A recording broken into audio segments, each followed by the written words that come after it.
स्वागत है आप सभी लोगों का। वैसे तो थंबनेल देख के आ रहे हो आप, थंबनेल देखने के बाद आपके दिमाग में भी कुछ न कुछ चल रहा होगा।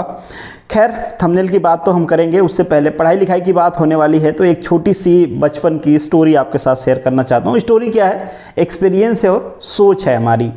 और आज के जब बच्चों को देखते हैं कि यार बच्चा बेचारा कैसे हार्डली 1.5-2 साल का हुआ तब तक उसको स्कूल में डाल दो, फिर उसकी रैंकिंग भी काउंट होने लगती है, फर्स्ट आया है, सेकेंड आया है, क्लास में कितना नंबर है, स्कूल में कितना नंबर है, मतलब बेचारों से कितना मेहनत हो रही है। एक अपना बचपन था कि एक लंबी समर वेकेशन के बाद जब हमारा स्कूल स्टार्ट होता था, जून जुलाई अगस्त का महीना होता, डिपेंड करता है जब स्टार्ट हो रहा हो, इसी टाइम बारिश भी स्टार्ट होती थी। और जब सुबह हम लोग जगते थे तैयार होके कि अब तैयार होना है, स्कूल जाना है, और आसमान में बादल दिख जाते थे कि बारिश लग रहा होगी, तो मतलब दिल एकदम बाग बाग हो जाता था।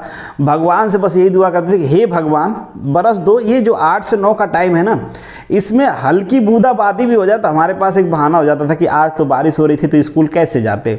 और फिर उस दिन क्या करते थे पता ही, मतलब एक ये रहता था कि यार किसी तरीके से भगवान बचा लो बस स्कूल जाने से।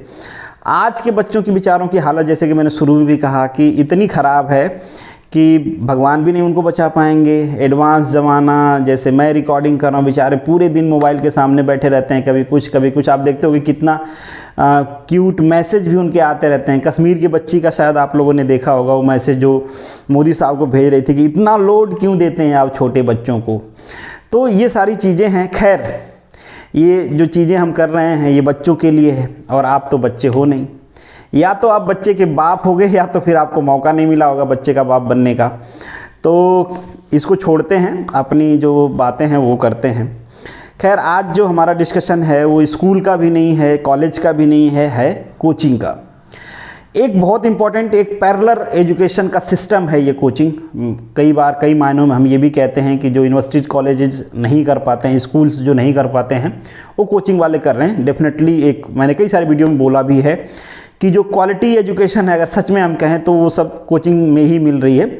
ख़राब कोचिंग भी होती है, अच्छी भी होती है, बट हम अच्छी वाले की बात कर रहे हैं जो अपनी जिम्मेदारी समझ के पढ़ाते हैं, रिस्पॉन्सिबिलिटी के साथ।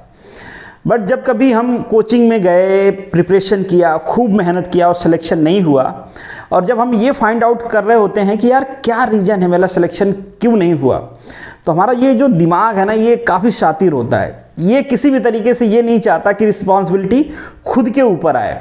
तो ये समझाता है आपको, हमें सबको समझाता है कि बेटा तुम्हारी गलती नहीं है, जो सिलेक्शन तुम्हारा नहीं हुआ ना, ये कोचिंग वालों ने ढंग से पढ़ाया नहीं, मटेरियल ढंग से नहीं दिया, ये जो टीचर्स थे ना इन्होंने बढ़िया नहीं पढ़ाया, बढ़िया टीचर नहीं है यहाँ पे, इसलिए तुम्हारा सिलेक्शन नहीं हुआ। एग्जाम्पल भी ढूंढ के लाता है, कहता बेटा तुम रेस कहाँ से जीतोगे, जिस घोड़े पे तुम सवार थे उसको तो मिला था घास खाने को, चना तो मिला नहीं, तो कैसे जीतोगे। उसको नहीं पता कि भाई रेस में जितने घोड़े थे ना सभी ने घास खा के ही दौड़ लगाई थी, अब तुम रह गए पीछे तो तुम चना का बहाना निकाल रहे हो। क्योंकि भाई जितने लोगों ने, मतलब जितने लोगों का नहीं गए मगर कुछ लोगों ने जो सिलेक्शन लिए होंगे आपके कोचिंग से भी होंगे, मतलब उनको सेम इन्वायरमेंट मिला, सेम टीचर मिले, सेम मटेरियल मिला, सब कुछ सेम मिला, उनका सिलेक्शन हुआ है, आपका नहीं हुआ है।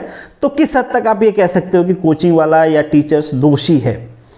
मतलब एक सिंपल चीज़ है, आपने सुना होगा ना, अर्जुना का नाम सुना होगा। अर्जुन, कितने अर्जुन को आप जानते हो? अर्जुन के गुरुजी को भी जानते होगे, गुरु द्रोण। क्या गुरु द्रोण ने केवल और केवल अर्जुन को धनुष की शिक्षा दिया था? ऐसा नहीं ना, बहुत सारे लोगों को दिए होंगे, बट हम कितने को जानते हैं? केवल और केवल अर्जुन को जानते हैं। मतलब क्या है, गुरु द्रोण तो वही हैं जो सबको शिक्षा दे रहे थे, बट जो उन शिक्षा को समझने की, ग्रैब करने की जो कैपेसिटी थी, जो सीखने की कैपेसिटी थी, वो थी अर्जुन में। इसलिए अर्जुन को हम आज जानते हैं। मतलब वो कहते हैं ना कि एबिलिटी सबके अंदर होती है, किसी की एबिलिटी छुप जाती है, किसी की एबिलिटी छप जाती है। अब किसकी एबिलिटी छपेगी ये डिपेंड करता है आपके ऊपर कि आप उस एबिलिटी को छापना चाहते हो कि नहीं चाहते हो। तो बस मतलब ये है, मेरे कहने का मतलब ये है कि कोचिंग वालों का या कोई टीचर ये कहे या कोचिंग ये कहे कि हमने सिलेक्शन करवाया है, हमारे वजह से इसका सिलेक्शन हुआ है, तो ये सही नहीं है। ये भी सही नहीं है, उल्टा भी इसका सही नहीं है। क्योंकि जिसका सिलेक्शन हुआ है उसके अंदर वो एबिलिटी है, कि जो चीज़ें आप दे रहे हो उसको ले पाए। अदरवाइज कोचिंग की वजह से ही सिलेक्शन होता है। कोचिंग में इतने सारे लोग पढ़ रहे हैं, सबका सिलेक्शन हो जाता। अगर रीजन कोचिंग या रीजन टीचर है तो उस टीचर से इतने सारे लोग पढ़ रहे हैं, सबका सिलेक्शन हो जाता। सबका नहीं होता है। मतलब कहीं ना कहीं जिसका सिलेक्शन होता है उसके सेलेक्ट होने के पीछे उसका ही रीजन होता है। नहीं कोचिंग का दोष होता है, नहीं टीचर का दोष होता है, मतलब नहीं घोड़े का दोष है, नहीं घास का दोष है। भाई आप पे डिपेंड करता है कि आपका सिलेक्शन होगा या नहीं होगा। अब जो सेलेक्टेड कैंडिडेट हैं अगर वो अपने सक्सेस में कंट्रीब्यूशन मानते हैं टीचर का, कोचिंग का, जिसका भी, तो बिल्कुल ये उनकी हम मानता ही कहें। अदरवाइज तो ये भी कह सकते हैं भाई तुमने तो इतने सारे बच्चों को पढ़ाया था, सबका सिलेक्शन क्यों नहीं होगा? मेरा हुआ तो मेरी एबिलिटी है। डेफिनेटली गुरु द्रोण ने इतने सारों को शिक्षा दिया, अगर अर्जुन केवल एक ही बन पाए तो वो तो अर्जुन का गुण है ना कि वो उन चीज़ों को ग्रैब कर पाएँ, प्रैक्टिस कर पाएँ और बन पाए। बिल्कुल, बट इसका कंक्लूजन ये भी नहीं निकाल लेना है कि कोचिंग का, टीचर का रोल ही नहीं होता है, उनका कोई कंट्रीब्यूशन नहीं होता है। बिल्कुल उनका रोल कंट्रीब्यूशन होता है, बट कभी ऐसा नहीं हम कह सकते कि टीचर कोचिंग खराब मिल गया इसलिए आपका सिलेक्शन नहीं हुआ। सिलेक्शन कोचिंग और टीचर का बस इतना ही रोल होता है कि आपकी जो जर्नी है वो स्मूथ बना सकता है। जो ज़्यादा टाइम में होता आपका सिलेक्शन वो कम टाइम में हो जाएगा। जो रैंक आपका पीछे से आने वाला था वो आगे से आ जाएगा। ये सारा रोल होता है, ये सारा कंट्रीब्यूशन होता है उनका। बट आपके सेलेक्ट होने में, नहीं होने में ज़्यादा जो कंट्रीब्यूशन, ज़्यादा जो रोल होता है वो आपका ही होता है। तो अपनी रिस्पॉन्सिबिलिटी को समझिए भाई, घोड़ा घास में कंपेयर करना बंद करिए और कोशिश करिए, कंसिस्टेंसी के साथ मेहनत करिए कि सिलेक्शन हो। ये वीडियो बनाने का मकसद एक ये भी था कि अभी चूंकि अब नया बैच स्टार्ट होगा, नए लोग पास आउट होंगे, कोचिंग में भी जाएंगे, पर आपको ध्यान रखना है कि कोचिंग आपका सिलेक्शन नहीं करवाएगी।